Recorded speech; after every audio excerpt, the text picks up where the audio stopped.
Bapunagar police station વિસ્તારમાં એક commerce expert ટ્યુશનનું આવેલું છે.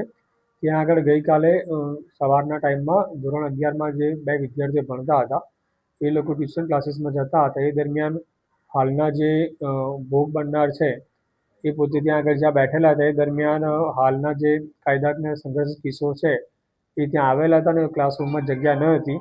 જે બાબતે આણે તું આ ક્લાસમાં જગ્યા નથી, અન્ય રૂમમાં ક્લાસમાં જતો રહે, એ બાબતે ત્યાં આગળ બંને વચ્ચે બોલાચાલી થયેલી હતી. ત્યારબાદ ક્લાસમાંથી છૂટ્યા બાદ બપોરના આશરે 1 સવા 1 વાગ્યાની આજુબાજુ આ જે ભોગ બનનાર છે, એ ત્યાં જ વિસ્તારમાં એક ભોમિયા ડેરી છે હીરાવાડીમાં, ત્યાં આગળ બેઠેલા હતા.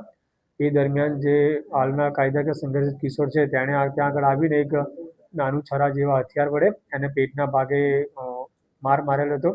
ત્યારબાદ ત્યાંથી એને હોસ્પિટલ લઈ જવામાં આવેલો હતો. ત્યારબાદ બાપુનગર પોલીસ સ્ટેશનના ઘટના ધ્યાને આવતા જે ભોગ બનનાર છે, એની ફરિયાદ દાખલ કરવામાં આવેલી છે અને જે કાયદાકીય સંઘર્ષિત કિશોર છે, એની આગળ જે જ્યુવેનાઇલની પ્રોસેસ છે, એ પ્રોસેસ હાલમાં ચાલુ છે.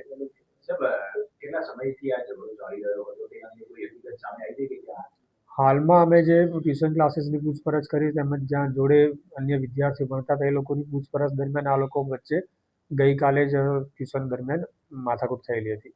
સાહેબ, આજે આરોપી જે કાયદાના સંઘર્ષમાં આવેલો જે કિશોર છે, એણે એકલાએ જ આ રીતે તેની સાથે હાલમાં જે ફરિયાદ મુજબ તેમજ અમારી જે પૂછપરછ થઈ છે, એ મુજબ જ્યાં કાસ્કી છે, એ પોતે એકલો જ આને ત્યાં આગળ ડેરી આગળ મારવા આવેલો હતો. કઈ કઈ કલમો હેઠળ ગુનો દાખલ? જે મારામારીની છે, જે જૂની આઈપીસીની 324 હતી, એની મુજબ હાલમાં ગુનો દાખલ કરવામાં આવેલો છે. આપના પોતાના પ્લેટફોર્મ લલકારને લાઈક કરો, ફોલો કરો, સબસ્ક્રાઇબ કરો અને શેર કરો.